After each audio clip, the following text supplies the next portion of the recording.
Well, hello, listeners. My name is Stephen Falk. I'm the founder and CEO of Switchback. And today I have a special guest, Liz Langford from Australia. But let me give you some context. What is a guy from Vancouver Island, Canada, doing interviewing someone from Australia? Well, in 2014, one of the safety professionals from New Zealand came to BC, British Columbia, to interview all the different forestry companies. And one of his primary questions was, what's the new innovation around safety or human factors? And they all just kept on saying one word, Switchback, which is the name of our company. So he looked us up and said, okay, what is Switchback and what is this all about? And we tried to describe it to him about the brain and all the rest. And he said, I think you're gonna have to come down and do a conference in New Zealand and Australia. And so kind of on our own dime and all the rest, we went down there, my wife and I, we did a conference in Rotorua, and then we came to Melbourne. And in Melbourne, there was a group of 3 men sitting together about 5 rows back. And every time I said something that was like funny, they laughed. Every time I said something that you should probably like go, they went, oh. And it ended up being Liz's senior executives. And at the end of the conference, they took us out for breakfast, and then we went for a ride with one of them for a whole day. And when we visited the sites of what is called around the Melbourne area called Black Saturday. And by 2016, we had made arrangements for us to start commuting to Australia to work with their company, which is called Vic Forests. And Liz was, of course, one of the people involved in this training. And we have such rich memories of that time. Like, I think we did maybe 8 or 9 like trips to Australia to work with Vic Forest and Liz's team and all the rest. So that's our connection. It came through a safety culture within forestry. And then speaking at a conference, and a couple executives were like, who is this and what is going on? And they took the plunge, and we took the step of those massive commutes from Vancouver all the way to Melbourne. I mean, it's exhausting, but interesting. And so here we are, Liz and I, and we're going to catch up and take as much time as we think we need just to go over her experience around Black Saturday, what took place, and then how she experienced it, how other people experienced it, where she is now, and we're going to try to see if we can find some learning in this. And as a listener, if you were kind of on the edge wondering, right, is life worth living? Our goal is to sort of inspire you with the idea that when really horrible things happen, there is a way through. There is a way through. There's a way for us to heal our brains. There's a way for us to rebuild our team. There's a way through. There's light at the end of the tunnel. So with that introduction, I am so honored to introduce Liz Langford. And Liz, can you please take over and just let our listeners know who you are and your role, and then we're going to shift to February 8th, 2009. 2009. 9. It's in my head. I know the date. Well, thanks, Steve. I really look forward to this opportunity talking to you about what happened in my world. I'm the Regional Engagement Manager for Vic Forests. We're a native timber harvesting company. I've been in that role, I think, about 10 years now, maybe 11, so long I can't remember. Prior to that, I worked for our Country Fire Authority, which was when I was involved with Black Saturday. And I did I had a basically sort of engagement education role, but I also had worked my way through a lot of incident management teams, and I was what we call a critical incident leader of the information unit team on the day of Black Saturday, or the night shift of Black Saturday, when things really kind of went down. Prior to that, I'd worked for the Department of name changes, Department of Sustainability and Environment, also in an education engagement role, but I had also trained to be a firefighter whilst I was doing that role. So I've had a bit of a different series of things happen in my life. And yeah, one of the things that I guess really helped me in my journey was meeting Steve and having the privilege of being part of a group which he put through the Switchback program. And somehow that led to a talk to Steve about my experiences on Black Saturday. And many, many years later has led to this opportunity to talk it through and I guess share my journey. Do you remember that moment? We were at that retreat center, sort of that, and Yep. and there a number of people had sort of come up and had contextualized the training that Switchback was doing into their own lives, professionally and personally. And then all of a sudden it was your turn, and it was like, you know, as outsiders and not knowing how sacred things are, or whether people even are talking about things like something like Black Saturday. I still remember you coming around the corner to the front. I thought, we need to get Liz a chair. I think this is something she needs to sit on a stool to be able to. And then the room just went into that, what we call like lane 3. It just went into that sacred space, and then you just started speaking. And that's a memory in my head forever. And I still remember how people in the room were looking. And I do work in, I guess, a predominantly male organisation. And there was a lot of men there who had tears in their eyes when I was talking about what had happened in my situation, because they hadn't had the chance to either hear other people's experiences or to be able to talk about what had happened to them. And a lot of those people have actually left the organisation, but I'm still in touch with probably 3/4 of them. And one person who, and that's Vince, he and I, we work on different parts of the state, but we're quite often in contact. And yeah, there's a real connection, I guess, simply because of that opportunity that you gave for me to share my story with the rest of the group. And I hadn't been with Vic Forest that long, because I did leave my fire job and went to a more localised job. And I guess a lot of people in the room didn't know that I had actually been involved with Black Saturday, because it was sort of a topic that a lot of people, even though it's been a critical part of your life in it, and it's kind of shaped you in a lot of ways, I've noticed within my current organisation, people don't talk about it much. Yeah. And I remember Vince too, like there's always people that when you're in that profound moment, they rise to the occasion and they get out of their chair, and they'll even set their chair beside somebody else and say, the power of success is in team, which is one of the things we say in Switchback, one of our pillars. What we say, people can change, which means people can heal, people can move through, you can see the light at the end of the tunnel. But the other piece is, how do we actually do that? And it's like through the power of successes in team. And I remember you and Vince, but I remember Vince clearly like, wow, I can't just sit here passively. I need to actually move in the room. But how many people move during a 3-day workshop, you know, move seats in order to support somebody? So I've had the privilege to reconnect with Liz and Vince like recently, because we were in our session number 5 of what we call the Switchback Innovation Team Gathering. So we meet once a month for about 2.5 hours, and we meet on Zoom because that brings us together.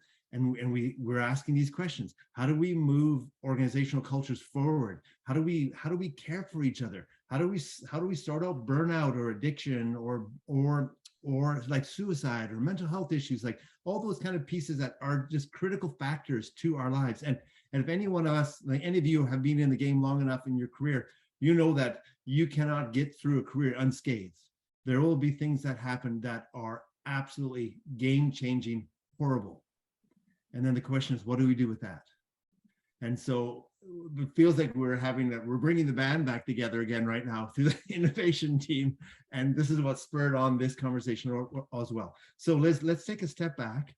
And just for the listeners that literally haven't been on YouTube and punched in Black Saturday, just give us that sense of what was this event and what happened. We'd had an ongoing drought for quite a long time, and really hot temperatures.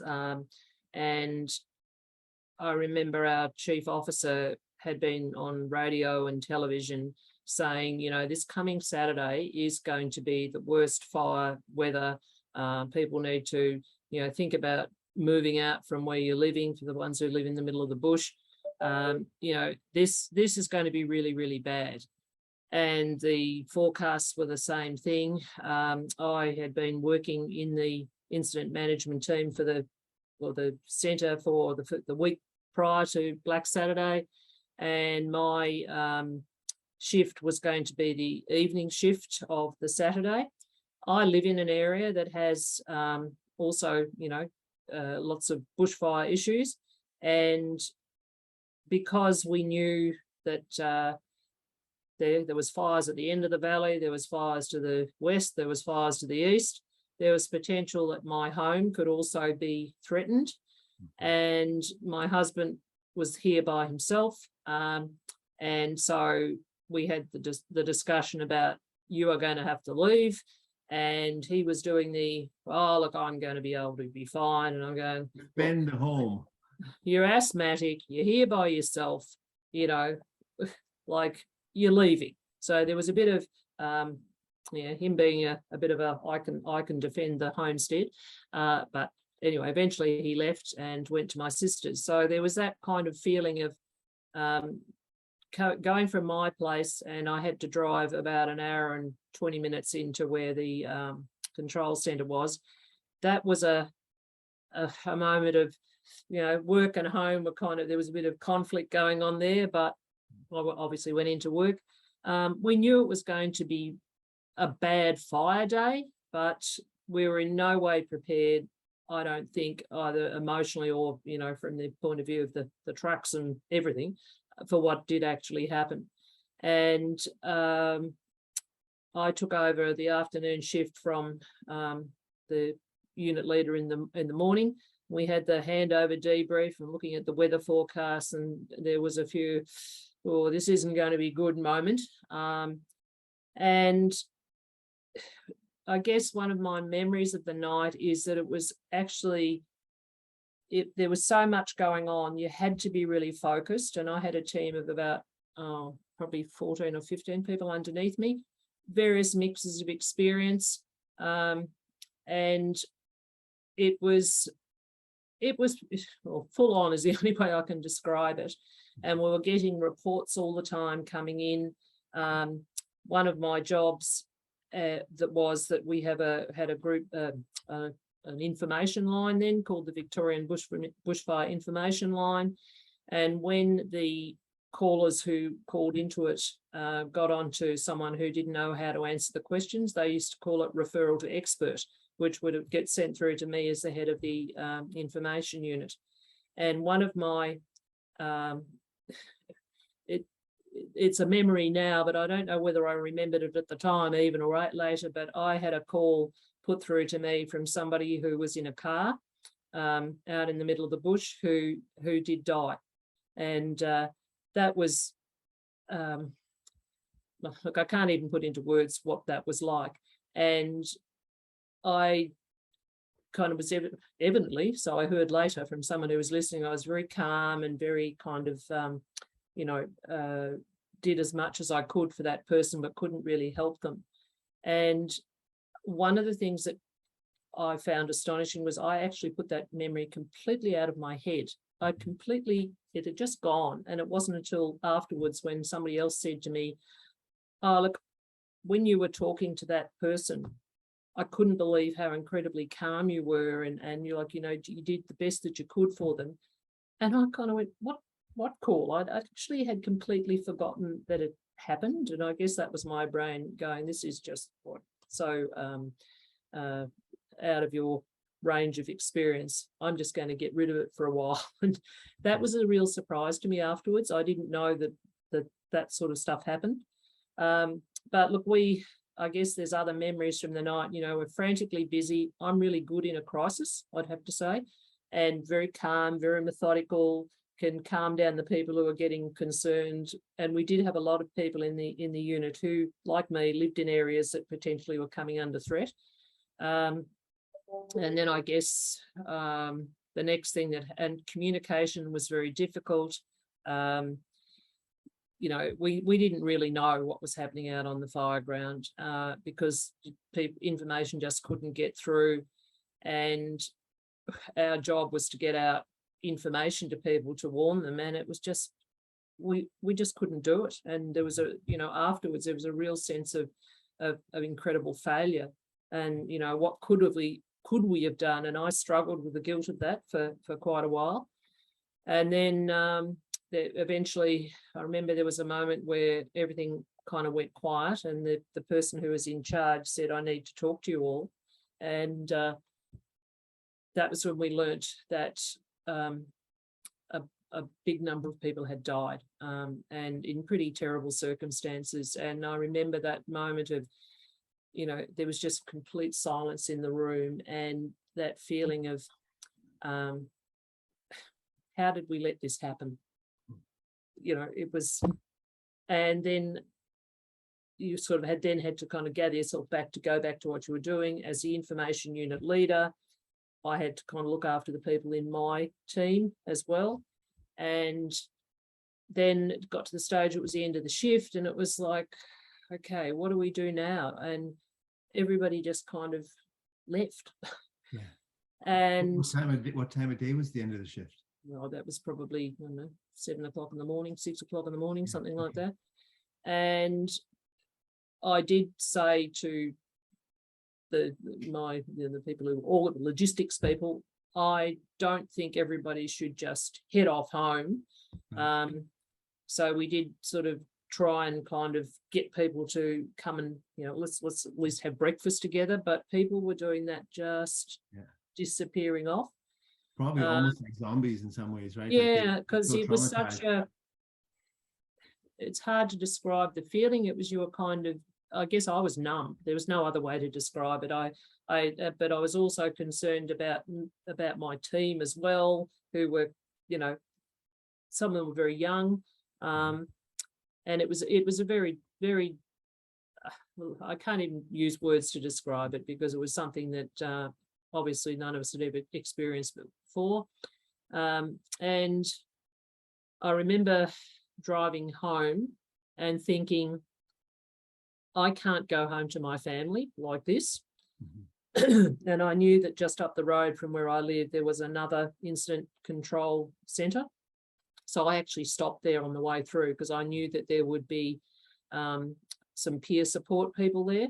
Yeah. Not from my agency, but from the other fire agency, which I had worked for. So I kind of thought, well, I'm just going to call in there. And what I was, to me, that was probably one of the things that, I don't know whether you call it the first step, but when I walked into that incident management team, the person who happened to be the peer support on was someone who used to be my boss, who was a good friend of mine. And she just took me aside and spoke to me. And I have said to her in many times since, I credit you with being that first tiny little step to, getting back to me. And for me, I now am a peer in the organisation I work for, because I think that reaching out to someone is really, really important. And it couldn't be my family in that case, because the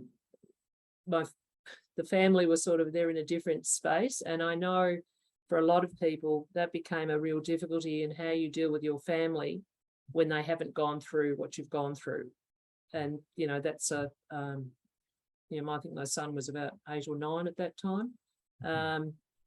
So there's a lot of things that you do that are instinctive, but since I've thought about them, I think they've helped me on my journey. And one was that, reaching out to someone who, I was just lucky it happened to be someone who I knew, but you do need to reach out to someone who knows about what's going on, who you trust.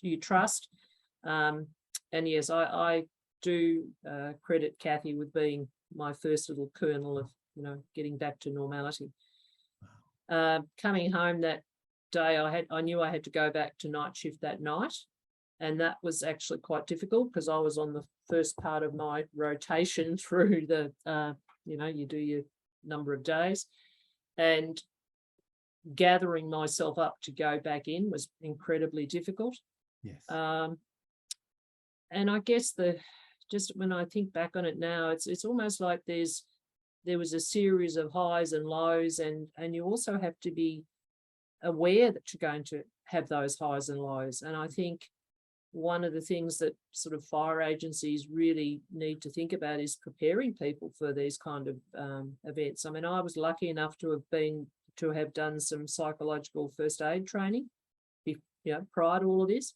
So I kind of had some idea of what was going to be happening to me, and that it was what was supposed to happen. I worked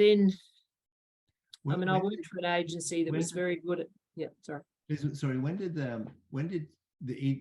like yourself and others start discovering the magnitude of what had taken place? So was that in the middle of the night? Yeah, that just happened. As I said, when there was whoever was in charge, I want you all to listen, and then just said, this is what's happened. Right. And those that aren't familiar with Black Saturday, so it was a fire that's happening outside of Melbourne, and it had a front and a flank, and the flank was maybe like about 50 kilometers long. And then there was a wind shift, wasn't there? Yes, and so then there was people who live in the middle of the forest who sort of thought they were going to be fine. I'm going to defend my house, and stayed. And yeah, they all died. Yeah, a lot of people. Yeah. So when the wind changed, all of a sudden this fire was a completely different beast. Yeah. And there was sort of no escaping it. No. In the middle of an incredibly heavily forested area that had high fuel loads, one way in, one way out, people living right in the middle of those things in the beautiful bush that's right next to your house that turns into, something that potentially can kill you. Yes, yeah. And it was all that happened. There was sort of pockets of fire everywhere, went through a number of different towns. So there was a whole lot of places that this happened in all simultaneously, because it's all part of a very big national park. The place that sort of sticks out for me is Marysville, because I've been there and toured it and sort of looked at even a little bit of the rebuild. But that town was really hit hard, wasn't it? Yes, yeah. Marysville very hard, and Kinglake was the other one. Mm-hmm. And as nobody knew what was happening. I mean, those towns were isolated for quite a while because nobody could get in. Nobody could, it was just a situation that we hadn't experienced before and didn't know how to deal with it. Mm-hmm. And I think that for the agency that I worked for, they were very good at the debriefs on how many trucks went out and how many litres of water were used, but the emotional and human debriefs, they just simply didn't know how to deal with it. I was very concerned about my immediate team, so I went to our HR department and said, okay, I want a debrief for my staff. I think they need it. And I did get angry at that stage. I got the reaction of, oh, for goodness sake, that was a couple of days ago. We don't do that kind of stuff. If you want to do it, here, do it yourself, and gave me the card for a psychologist or something. And so I decided that had to happen for my information unit. Didn't know how long to allot, so kind of booked a room, booked the psychologist, invited all my team and the other information unit team, and got someone who was absolutely fantastic as a debriefer. And it allowed people to explore how they were going to feel, to understand, to cry, to do all the things that you don't want to do with your family. And one of the consequences of that happening was I then became the focus when I went back to the building where we normally worked. All the different people who'd been involved with the other, the resources, the logistics would come up and say to me, oh, I hear you did that with your, that's what we need to do. And then they would tell me how they were feeling. So I have one memory of a particularly tall, big chief officer type who met me on the stairs, and he said, oh, he's, pretty, very blokey sort of man. And he said, oh, I hear your team and, and you women, Yes. It wasn't all women, but you know, who you did this, and you know, he said, I'd like to be able to do that. You know, I'm having trouble at home. I'm crying in the shower. And he then told me all of the things that were happening to him. Yeah, just like And barfed out. oh, yeah, and then didn't know how to deal with the fact that he'd said this to someone who he didn't actually know all that well. So as he finished that, he kind of punched me in the shoulder and said, "Thanks for listening, mate," and walked off. And I kind of went, oh, this is something that has to be done for everyone. So I did become a bit of a, I don't know, an agitator, I suppose. I kept going back to HR and saying, so what are we doing about people? What are we doing for people? And as a result of all of that, the agency has kind of now finally has really embraced, you have to really look after the people who are there. You have to debrief the human element, not just the logistics, what the trucks and the whatever. And I think that's a very important thing for people to do. And, you know, take the time to talk to the people who are there. You're all part of an experience, and shutting yourself off and not talking it through with others is just, you know, you internalize it all. And you have to be prepared for the moments that are going to come up for years, as they did for me, to be able to work through it and come out the other end. So for our listeners, the scope and scale is just horrific, right? Like 173 fatalities. Yeah. And like in the small town of Marysville, what, like 34? Yeah. And so, and just really horrible things. Like, I think that like Marysville was like quarantined for like, well, people couldn't get in there because it's right in the middle of the forest. And so there was no way for getting in. It was very, you know, to know the entire scale of it took a while, because it was isolated. And then as a fire agency, we had to deal with the blame of, you know, you didn't tell us, it's all your fault. And that's really difficult. Yeah, and when you know that you were there trying your heart out, but you do take on the guilt, because what you feel, well, what else could I have done? And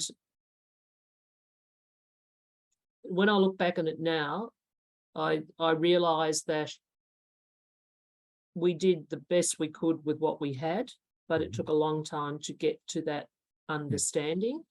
And I did feel incredibly guilty as the person who was, you know, the information unit leader. And it actually took, to going back to the when you got me to talk to the rest of the crew with the first time we met you, I remember one of the people in there said to me, and it's something I had not ever thought of. He said, "Do you realise," he said, that was Jason, he said, you were the right person to be there because of your way of being able to deal with a crisis and doing all those other things afterwards." And he said, you should actually, pride is the wrong word to use, but you should feel sort of okay that you were there because you were the right person. And nobody had ever said that to me. And I'd never taken it as, I hadn't even thought about that. Despite the circumstances, I had been doing what I was supposed to be doing. All I could focus on was that, you know, the failure side of things. And that, just having that, and I guess that's why it's so important to talk to other people who have been through the same experience, because it's very easy to shut yourself off and you just start dwelling on things, going over and over it. You do need other people's perspective. And one of the things that I've done over the years, I know the people who, especially people who are in quite high positions of power, who, you know, both the chief officers of both organisations resigned.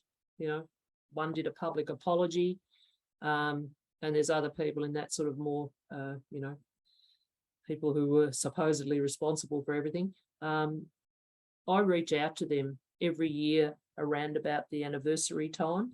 And we all kind of do this, just touch base with people, because you can't pretend it didn't happen.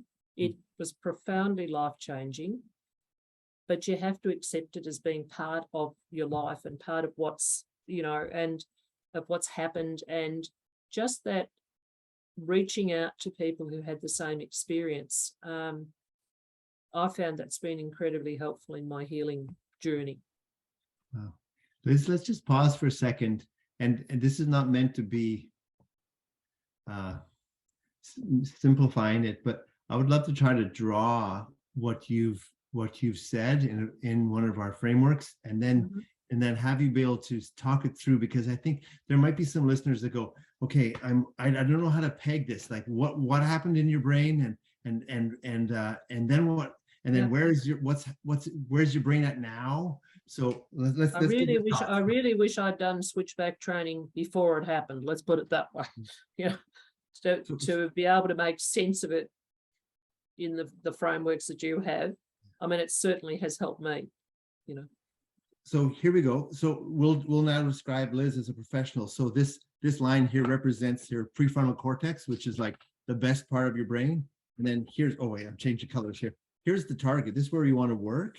And then memory storage. Here's all of Liz's, when she's getting competencies and qualifications, all right. So Liz was a fully qualified adult professional. I think that's a fair assessment. Meanwhile, back at the ranch, there's another part of the brain that we call the back brain, and we draw it as like two mountains. This one's like got a crater. This one's got like snow-capped, and this one here is like a volcano. We just call this the flight-fight response.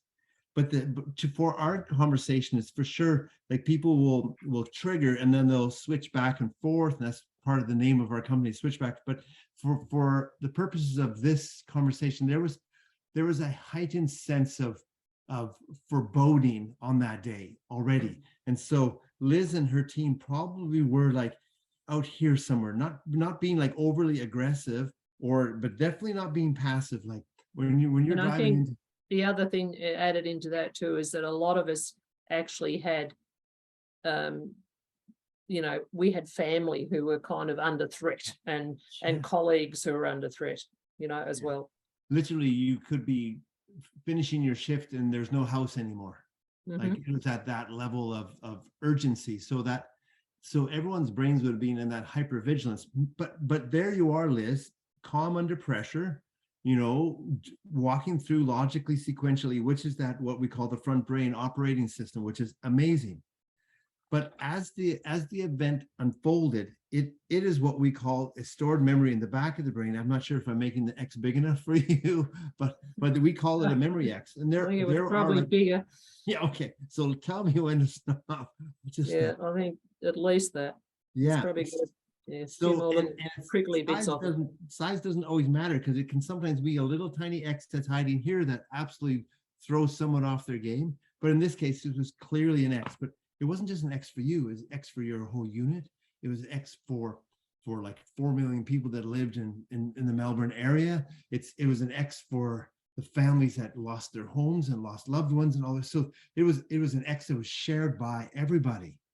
But the problem with these X's is that it's being stored in that reactive part of the brain, the trauma part of the brain, rather than here. So here's these memories, here's that X. And so that, like when you said, man, I feel like I was like numb.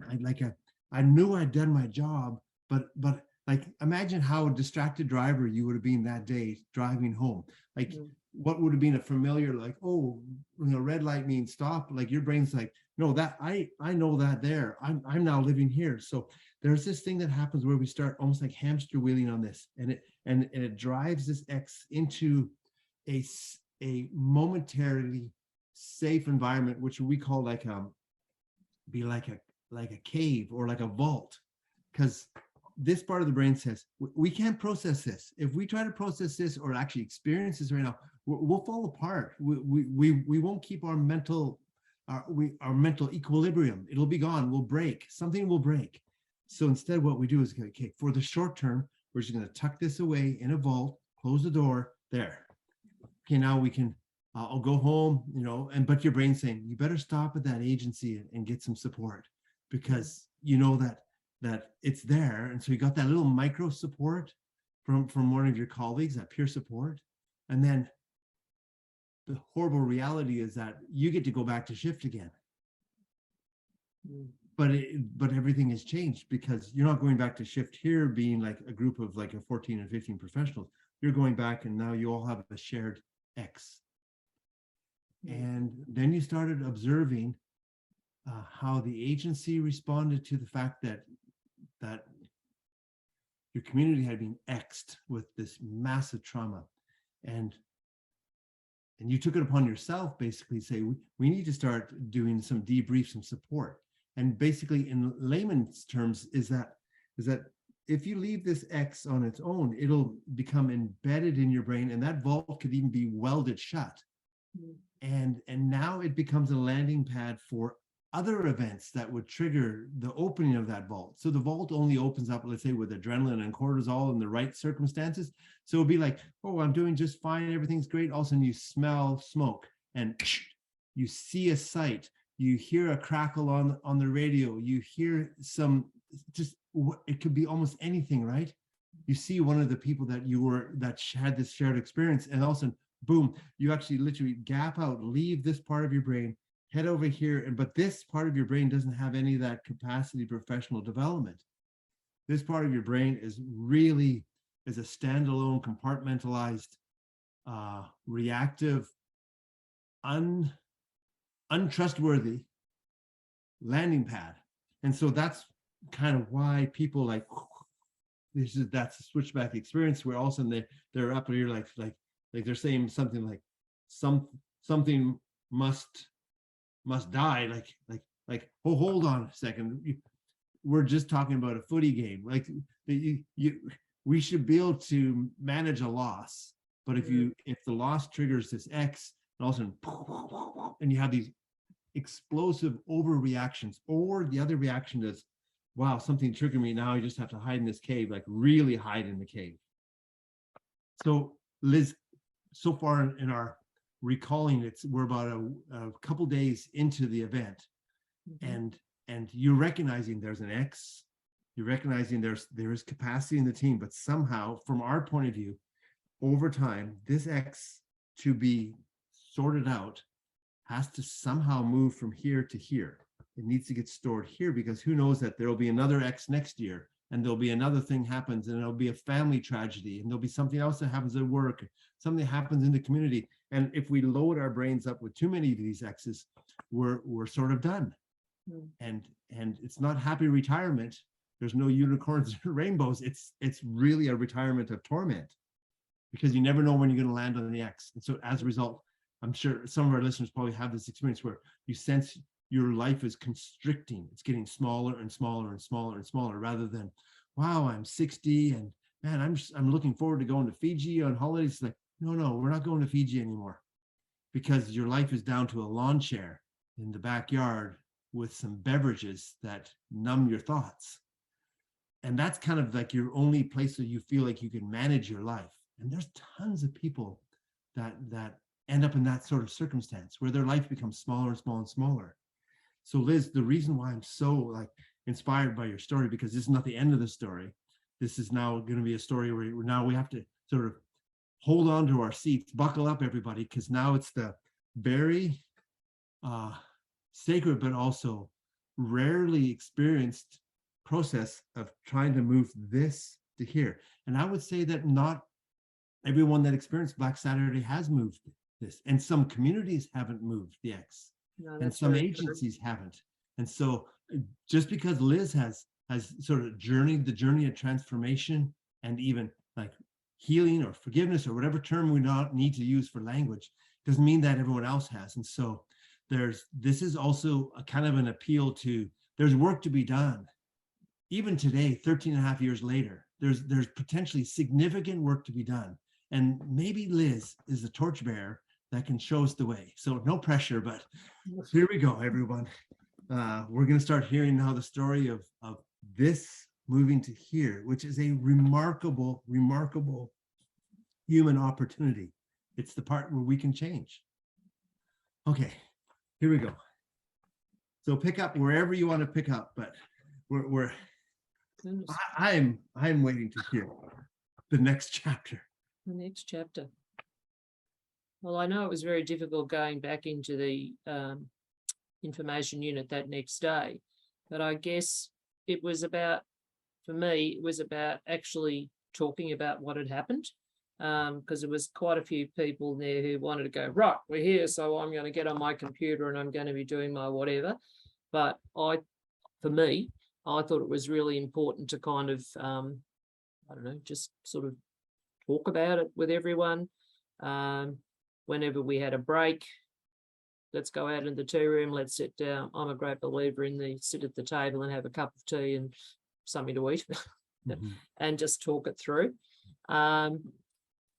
I then think the other way for me of sort of moving it through too was going back to my normal team at work, and who were also, they were actually, because a lot of them worked in the information unit but weren't there, they were kind of doing, I think, that sort of, what do they call it, informational trauma. They weren't actually involved, but they were kind of imagining a whole lot of stuff that had gone on because they weren't there. So one of the things, and once more, I'm probably going to talk about food and coffee a lot because that's one of my ways of doing it. But maybe one that's of the the secret sauce to this whole story. And we as a team, because the whole organisation was obviously fairly traumatised about it, my particular team, we all did have a lot to do with that, this getting the information out to the public. So there was a bit of a collective sense of guilt, I'd say. And also my team were the ones that, my day team, were the ones that were charged with all the education of communities as to how to deal with fire. And so there was kind of like a whole lot of other bits of guilt going on. I mean, I was also the statewide coordinator for our community fire guard program, which was the program that was community-based, where people worked on their fire plans and what were they going to do. So we all knew people who died who were part of our community fire guard program. So there was a whole lot of things going on. So we needed to, I guess, we were fractured. There's no other way to describe it. And we actually, it sounds like a pretty simple thing to do, but every morning our little immediate team would get the coffee plunger, no matter what else everyone was doing, and we would make the big pot of coffee, put it on the table in between us, and we'd all sit around the table. There was about 10 of us at that stage, and you had to have your cup of coffee. And one of the women in the group, she said, this is our moment of joy every day. And that really resonated with me. I still have moments of joy. I think you have to look every day at something that gives you that moment of joy. It's been shortened to MOJs. It can be anything.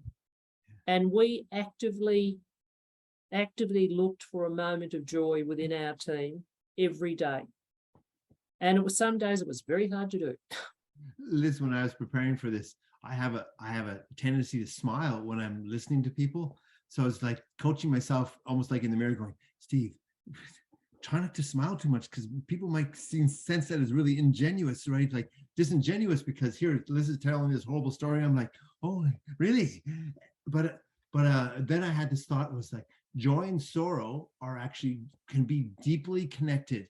They can be, we can actually have the human capacity to find moments of joy and tap into deep, deep sorrow simultaneously without blowing up our brains.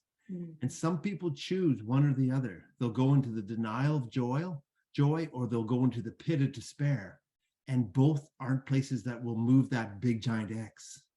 So your team, like you said, well, this might sound simple, right? Everybody pause this recording right now and write this down. Just know, okay, coffee. There was probably some sort of something to eat. There was a bit of baking started happening. People started bringing in stuff, but for me, and I still do it.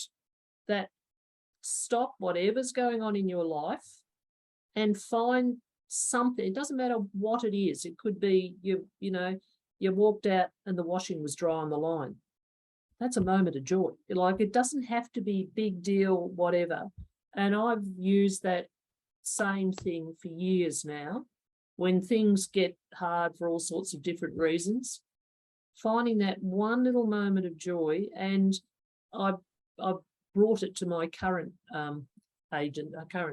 job, because we're going through a bit of a hard time, our particular business, and yep, moment of joy. I have friends who from the days when I was working in this the information unit and the wider team, they still send me stuff. I have someone who sends me, who's now no longer connected with any of that kind of thing. He's gone off to be an alpaca breeder. And just randomly, just for there'll be no explanation, I'll get a text message, and in it will be a picture of, it'll say MOJ, and it might be his alpacas have just had a baby, you know. So we have to record this so we know where that joy is coming from. So it's now a battle of the operating systems. Which one's going to win? The back brain trauma versus the memory X versus the front brain capacity.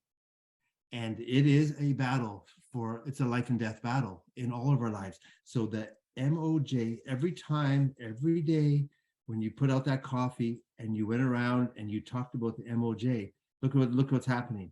It's like a flywheel. You're rebuilding the momentum here. And it doesn't necessarily diminish this, but it now gets a fighting chance. Yeah. It gets a fighting chance that eventually, through like the power of that team, eventually, I mean, tell me not to ever stop drawing on this, because it feels so hopeful, right? Like, this is like, that's another one. This is like pure hope. So eventually, this part of our front brain operating system will give us the clue that says, you can do it now. You can start remembering. Remember how you didn't remember that conversation with the lady with the children that perished? It was because it was too much for this whole system to remember. So it got locked in the vault. Like, what a great design from a brain point of view. Really, really important. However, had you not had the moments of joy, flywheel spinning every day, that probably would have been locked forever. Yeah. But here it is. You get this, and now it's a battle of the brains. Which operating system is going to win out at the end? Light at the end of the tunnel, or the despair of either like self-rejection, blaming yourself, or coming over here and blaming others on the fight side, right? Oh, so if this was a movie, my wife a long time ago, we stopped eating popcorn already. Like, we're just sitting there going, oh, and we're going, I can't believe we paid money for this. Like, we don't need to be entertained at this level. This is like, life is hard enough already. But we're definitely not eating popcorn. But what we're in that movie right now. Maybe if it's a 2-hour movie, it's like an hour and maybe 10 minutes in, and we're like, who's gonna win? What's gonna happen? Will Liz make it through the eye of the storm?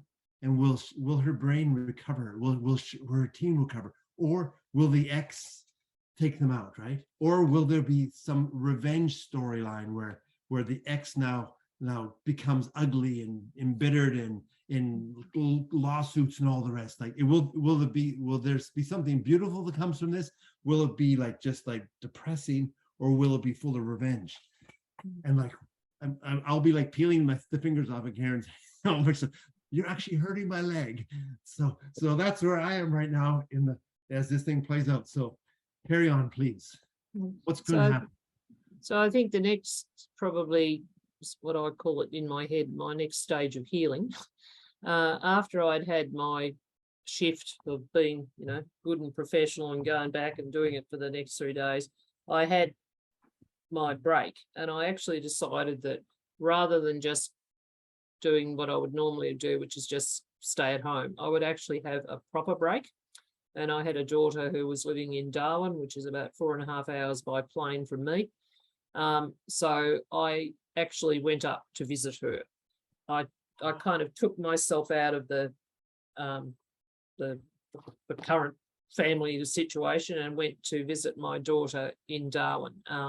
You gave your brain the opportunity to have brand new synapses and brand Yep. new like pathways of being in Darwin with another situation, no smell of smoke, none of Yep. none of this radio chatter and TV and internet chatter, like none of Yeah. this. And that having that complete break, and I took a bit of extra leave as well. And I think that's something that agencies also need to allow people to do, is allow people that time if they think they need it. Mhm. And I knew I was going to have to come back to working in the information unit, but it was kind of like I built up a bit of, I don't know, soul restoring and well-being time. Yeah.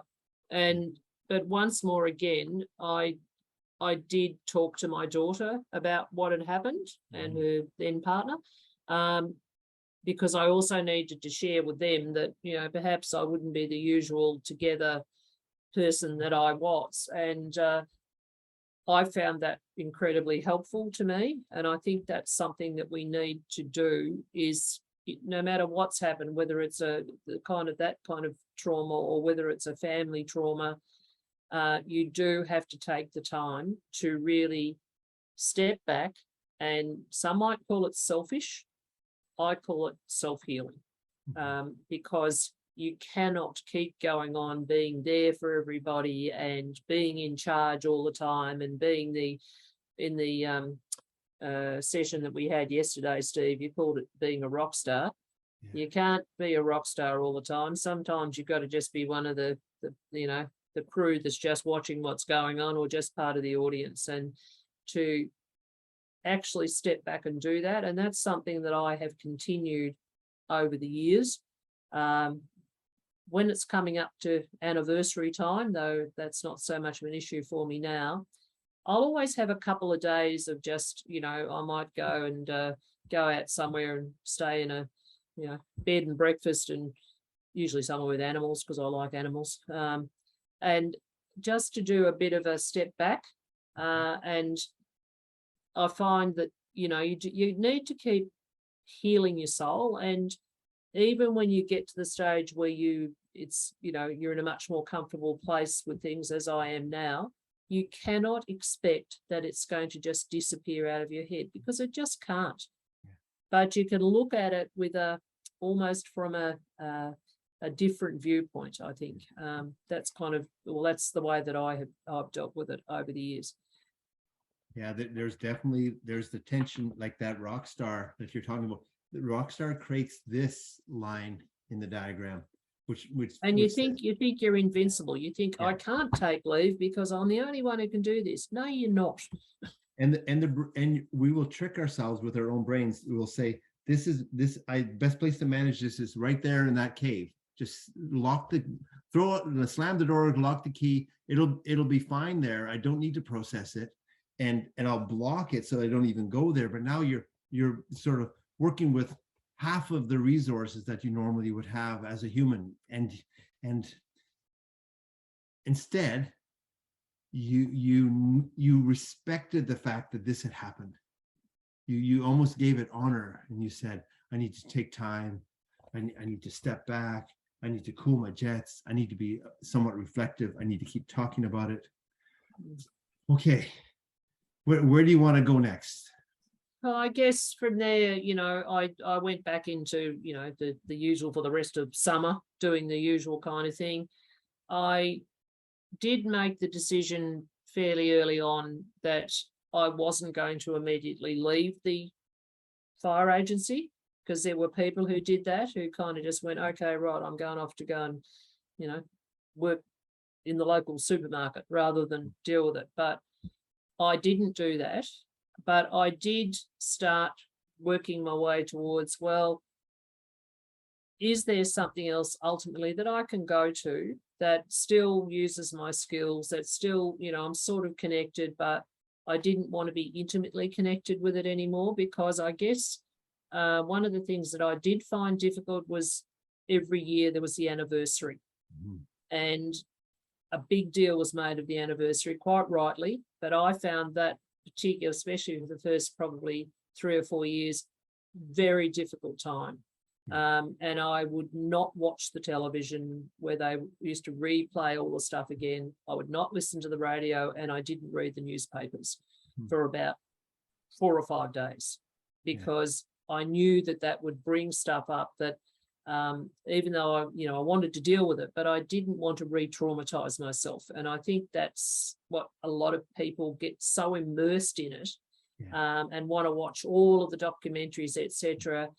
And I know others who did do that, and it kind of like every time, instead of them trying to work through what had happened to them, it actually built more layers upon what had happened, where I made a deliberate decision not to do that. Right. In like, even like in rescue, right, the whole idea is minimizing exposure.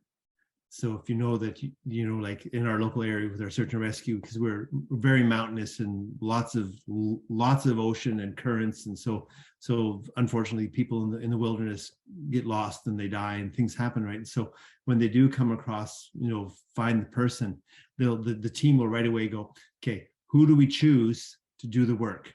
And then they minimize the exposure by using blinds and tarps, and because our brains, we need to protect our brains. And so you're doing sort of that same thing through that anniversary. We're going, I don't need to come up with new layers of images of trauma.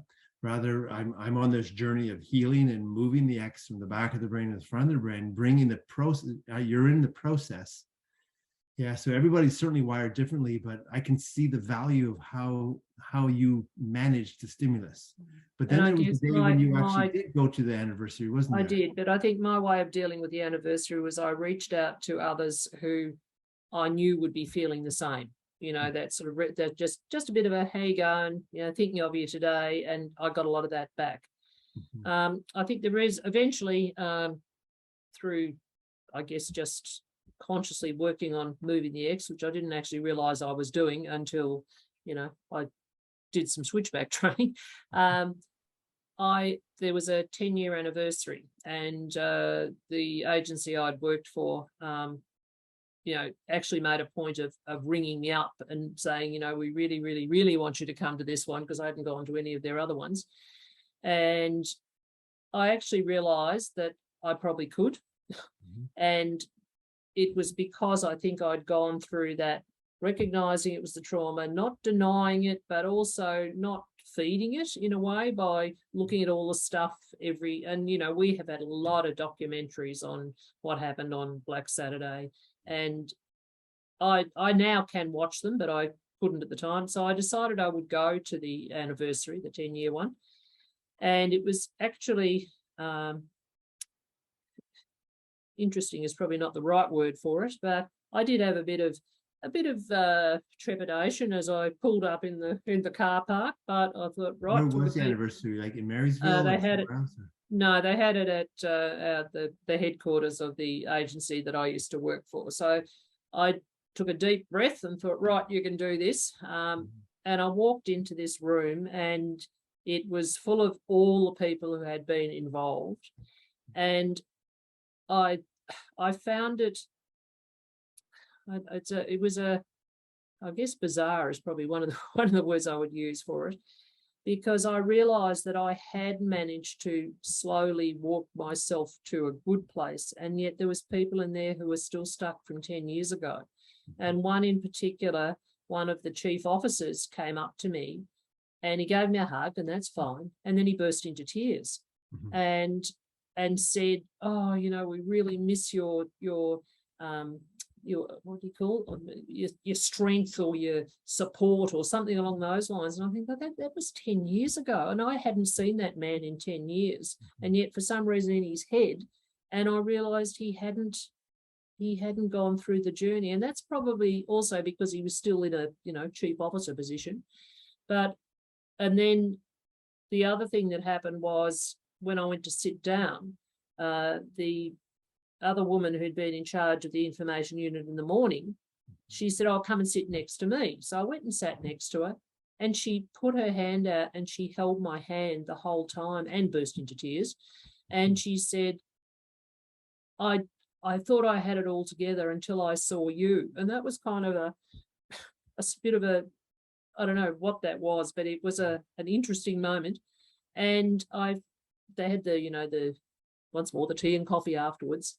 And there was some really kind of, I don't know, meaningful, in-depth conversations took place in that time, but they weren't the same kind of brief type conversations. It was that reconnecting, and a lot of those people who were there have kind of then reached out to me through the whole social media thing, and I keep a bit of a chatting thing going on, but it was just very interesting to see the different stages and to realize that for me, I had actually got to the stage where I could go back into those situations without feeling that I still feel sad.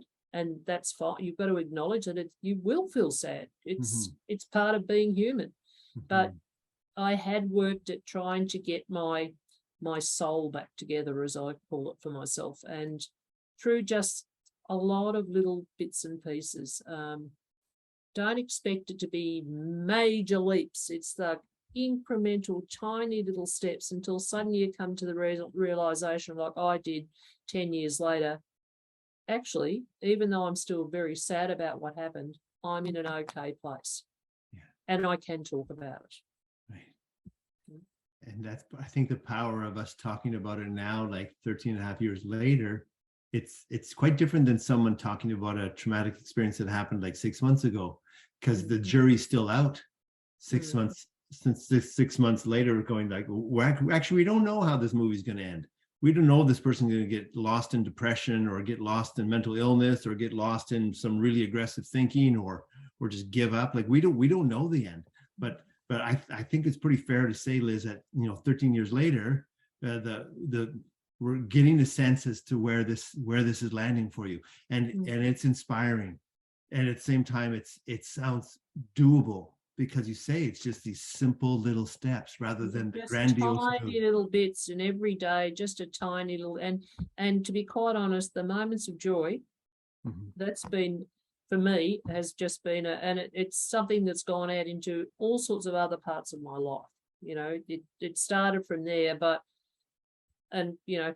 number of people that I've shared it with, both from work and friendship groups. There's a whole kind of moment of joy club out there that, that just share them with other people. And I think that's part of it. You identify it for yourself. But if you've got an opportunity to say to somebody, look, I had an MOJ this morning, which is kind of the language that we tend to use about it. And you realize, actually there is little things in life are just, they're magic. Don't ever discount the fact that it's fantastic that I'm sitting over the other side of the computer. I've got a beautiful bunch of flowers that I picked out of my garden this morning, and that for me was an MOJ. Those little things, it feeds your soul. That's, and my soul was incredibly depleted for a while there. Just that little bit of feeding the soul has, got me back into a reasonable space and reaching out to other people. It's so important. Let me pull it back just a little bit, because that was like an event that became a almost a chronic X that was shared by many people, and now we have this sort of full continuum of people that haven't processed it all, and it really has paralyzed them in many ways, and they never know when they're going to trigger on it. To on the other end of the continuum, Liz, where you are, where there's healing, you've forgiven yourself, you're forgiving others, you can look people in the eye, that this X has moved, and you've restored your soul, to use your language. Like, we don't know what would happen, but life keeps on going, and lo and behold, you get another X and another X. So part of what I wanted you to talk to our audience about is that we can't avoid these X's. They come at us whether we like it or not. Is your model working as far as of like managing the onslaught of X's and moving them down, at a speed where you maintain what's fairly common now? People talk about resilience, right? Yeah. Look, I think yes, it has. I mean, I'm happy to share other things that have happened in my life that I consider to be X's now. You know, I had a major issue with a family member who had a huge mental health crisis that impacted me incredibly badly and was very frightening. And I kind of really used the same model, and that's happened twice, and it's been incredibly traumatic. But most recent one was about 6 months ago, and I've kind of used the same thing, you know, the reaching out, the talking it through, the recognizing it's happened and I can't change it. And my MOJs, I tell you, they have been just the best thing, you know, just to keep me. And I guess the other thing is you do actually have to be what we don't like to admit, but you've got to be a little bit selfish in this journey.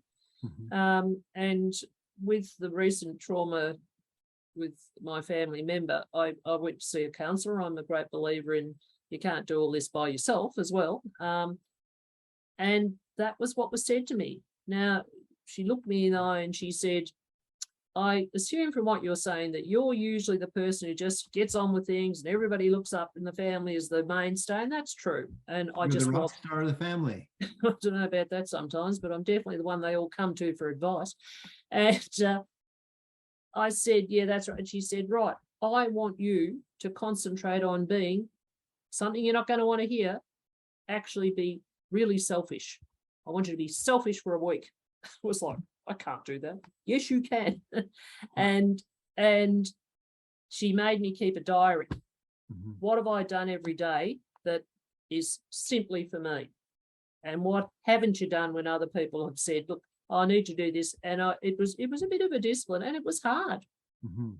And that just doing that for a week actually made me realize that and I don't think it's selfish. I call it sort of like self-love rather than selfish. It's changing how you view looking after yourself. It's particularly if you're the one who's in charge, or you're the one who's the mainstay, and it's in the family situations as well.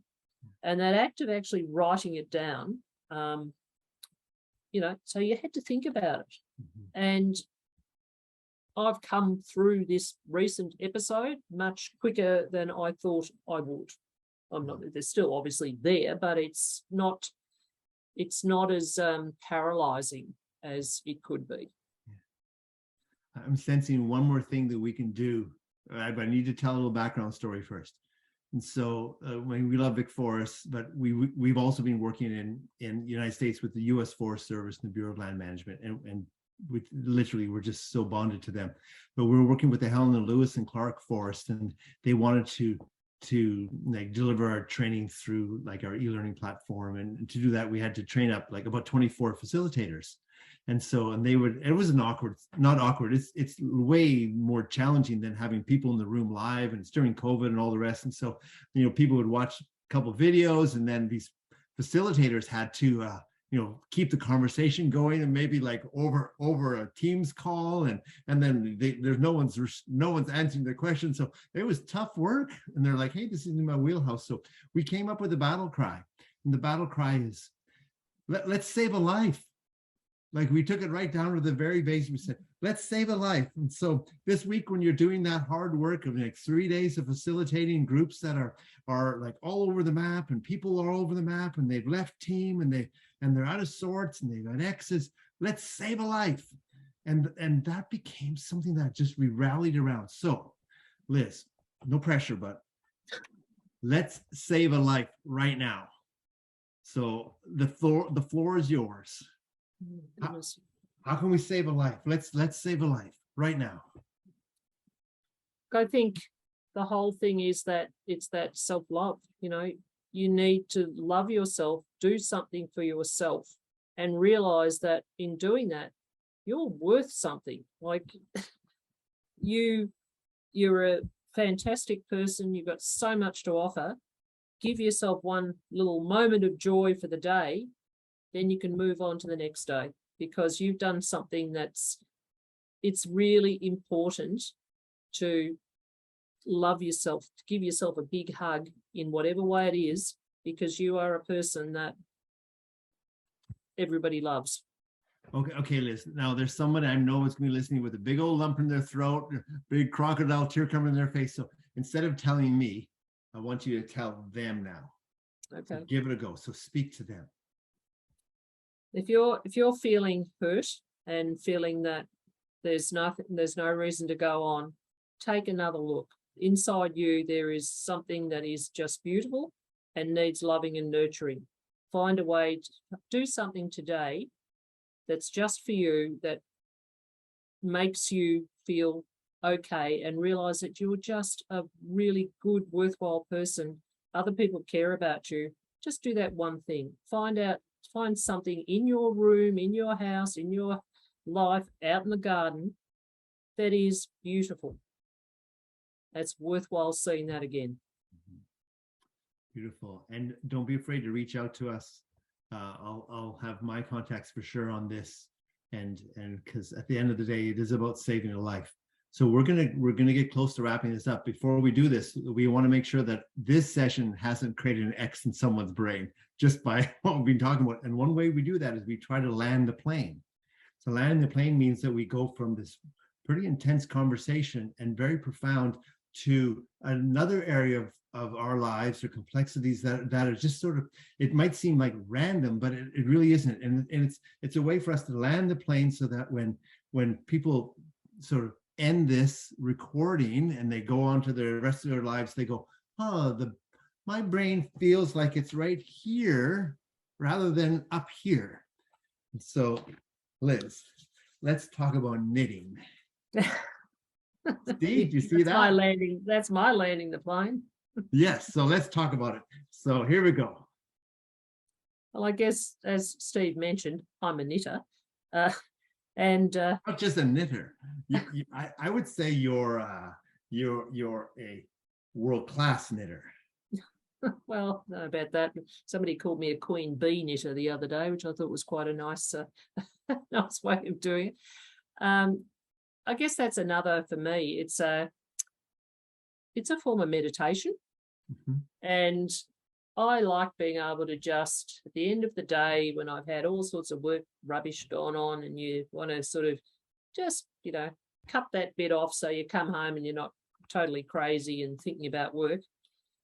One of the things I'll do is I don't necessarily sit down and knit, because I do actually come out and cook a meal occasionally, but I will always sort of walk past the knitting basket, which I keep out in the middle of the room, to my husband's great kind of, oh my goodness, it's like the transfer station, he calls it. It goes from what he sees as a sort of a bag of all sorts of scraps and bits and pieces, and gets transferred into something worthwhile. So he says it's like the transfer station at the rubbish collection place. That's how he sees it. And I always have a look at those sort of things, because it's like, that's my grounding in a way. I know that after I've done all the family stuff, I'm going to sit down at night. I'm going to go into that relaxed kind of just meditative, just doing it. The brain switches off. And I think other people do it with yoga or whatever. I do it with knitting. And, and that's turned into a small business without me even trying. So and it almost sounds like a metaphor of life. You take all the scraps of life that have handed you, the joy, the sorrow, the achievement, the failure, and all the rest, and they're all different colors and different, textures and all the rest. And then as as the creator of this moment, and the goal is to restore the soul. And it's about calming your brain as well, because I think we all get very busy with stuff in our heads, and especially if you've got stuff that's traumatic and it's sitting around in your head. If you do something with your hands, that is all, whether you're going for a mindfulness thing, and just that, it's your breathing calms down, your blood pressure goes down, and in my case, I get something beautiful comes out of it. So, what more can you say? I think we should be booking an international retreat for some of our listeners. They can come, double feature, a little bit of switchback training. Sounds wonderful to me. A little bit of storytelling and a little bit of knitting in the evening. Exactly. With a glass of wine. I might have to be one of those crocheters with those giant crochet hooks. Oh yeah. Okay, do you see what we're doing, everybody? We're landing the plane. So we're we're ending in a sweet spot where both of us are smiling. Our bodies have relaxed again. Like for a while there, I felt like I didn't even move. I was like, ooh, I feel like people are gonna be looking. I think Steve froze in the screen. I go, no, I didn't freeze. I just was holding my breath. We made it, everyone. So thank you very much for making it through to the end of this session. We hope that this has brought some value. MOJ, seriously, the next thing you should do is a little bit of MOJ. And then I would really encourage you to reach out. You only need one emoji. And then just reach out to someone that you trust and just talk about your MOJ. And if you have the courage, build that group of people around you. It doesn't need to be very big, that where you can maybe start moving some X's as well, because here it is, people can change. That's neuroplasticity. Liz is the evidence of that truth. People can change. We can restore our souls. And the power of that change is in team. It's rarely going to happen by ourselves, locked in the closet. It's going to happen by finding people that we can connect with. And you might have to get in a plane and go all the way to Perth in order to achieve this at the moment. But I would encourage you, X's can be moved. You can restore your soul. Liz is the living proof of it. Thank you so much, Liz. I look forward to the next time we talk. And thanks for the opportunity. I think it's even moved a little bit further, even for me, that sort of being able to talk about it so freely. My final thought was that even this process of recording this and us just meeting together and sharing it with others, and even when we see people's comments and all the rest, I think that is part of the process of restoring the soul and moving the X. Mm-hmm. And so here we are, we're actually doing the work right here live. And so this was a piece of that, just like when you came up from our horseshoe seating. Where were we in? Close to Melbourne, but it wasn't in Melbourne, was it? No, it was in, it was sort of up in the Dandenong Ranges is where it was. That's right. And I just still remember you walking into the front and my associate Paul and I were going, okay, this is going to be something. And it was. I think it was the start of my journey, I think, of healing. We got and the interesting thing again, it's among peers, in team. So thank you very much. Thank you everyone that have just joined us, and we look forward to staying connected. Okay, Liz, there's no way for us to end this nicely, but you get the last word. So you take the last word, and then I'll literally hit end record. I don't believe that you would not have the last word, Steve. So I think I'll leave it to you. I just look, I'm really just overwhelmed with the opportunity to share and to hopefully, as you say, help save a life.